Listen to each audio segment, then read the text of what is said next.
Everyone, it's 2:30 p.m. ng hapon dito guys sa Vienna, Austria, and in the Philippines, it's 8:30 ng gabi.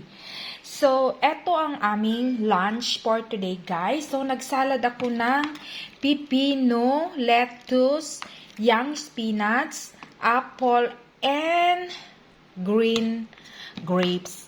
And nagluto ako ng lumpia na ginawa ko kahapon guys. So ito na yung lumpia ko guys, yan.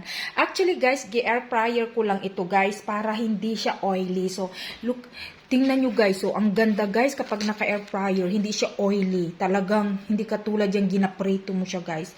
And of course, nagluto rin ako ng chicken wings. And then, gi-fried ko muna siya first. Then, before ko siya nilagay sa air fryer. So, ito ang aming lunch for today. So, kain tayo guys. Babush!